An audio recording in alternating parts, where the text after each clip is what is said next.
സതീശൻ സർക്കാരിൻ്റെ കേരളത്തിൻ്റെ സാമ്പത്തിക സ്ഥിതിയെ വിവരിക്കുന്ന ധവളപത്രം ഇന്ന് അവതരിപ്പിച്ചുകൊണ്ട് അതിൻ്റെ ഉള്ളടക്കത്തെപ്പറ്റി അദ്ദേഹം വിശദമാക്കുമ്പോൾ സംസ്ഥാനത്തിൻ്റെ മൊത്തം കടം 5 ലക്ഷം കോടി രൂപയ്ക്ക് മുകളിലാണ് എന്നത് ആരെയും ഞെട്ടിപ്പിക്കുന്ന കാര്യമായിരുന്നു. സംസ്ഥാനത്തിൻ്റെ കടം തീവ്രമായി വർദ്ധിക്കുന്ന വിഷയം ഊന്നിപ്പറഞ്ഞുകൊണ്ടുള്ള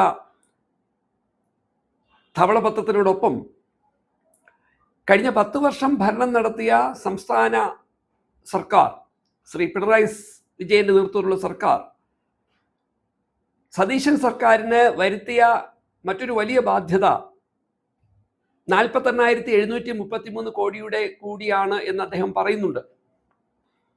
അതിൽ തന്നെ സർക്കാർ ഉദ്യോഗസ്ഥന്മാർക്ക് കൊടുക്കേണ്ട DAയുടെ കുടിശ്ശിക, പെൻഷൻകാരുടെ കുടിശ്ശിക ഒക്കെ ചേർത്തുകൊണ്ട് സിവിൽ സപ്ലൈസ് ഉൾപ്പെടെയുള്ള സ്ഥാപനങ്ങൾക്ക് വളരെ വൈകാതെ 48,733 കോടി രൂപ കൊടുക്കേണ്ടി വരും എന്ന ബാധ്യത തങ്ങളിൽ ഏൽപ്പിച്ചിട്ടാണ് പിണറായി സർക്കാർ പടിയിറങ്ങിയതെന്ന് അദ്ദേഹം സൂചിപ്പിക്കുന്നു.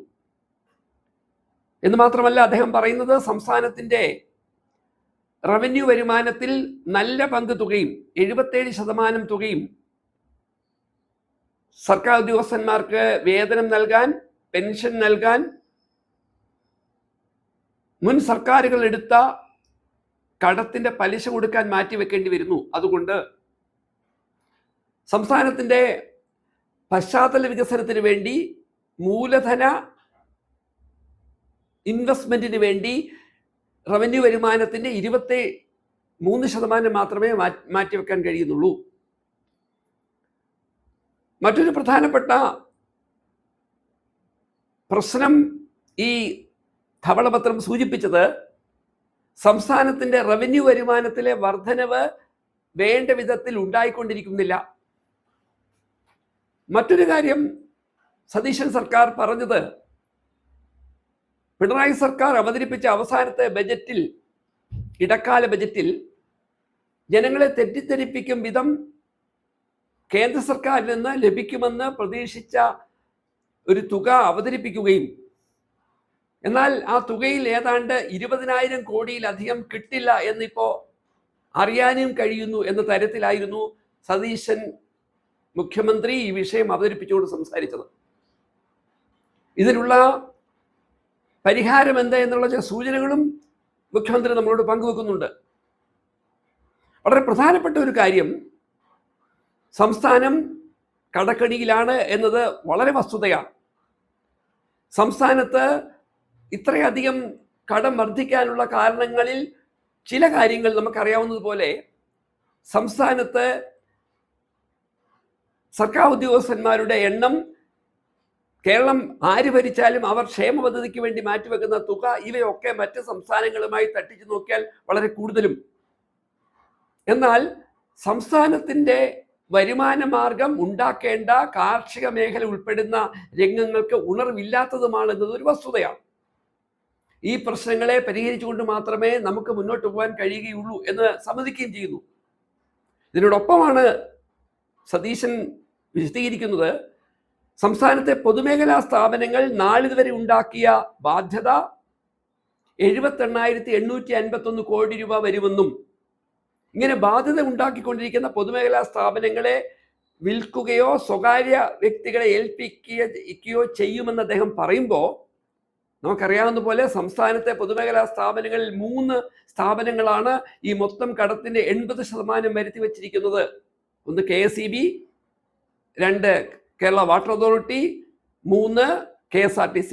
ഈ 3 സ്ഥാപനങ്ങളും ലാഭം ലക്ഷ്യം വെച്ചുകൊണ്ടല്ല പ്രവർത്തിച്ചുകൊണ്ടിരുന്നത്, നാളെയും പ്രവർത്തിക്കേണ്ടതെന്ന് ആരും സമ്മതിക്കും.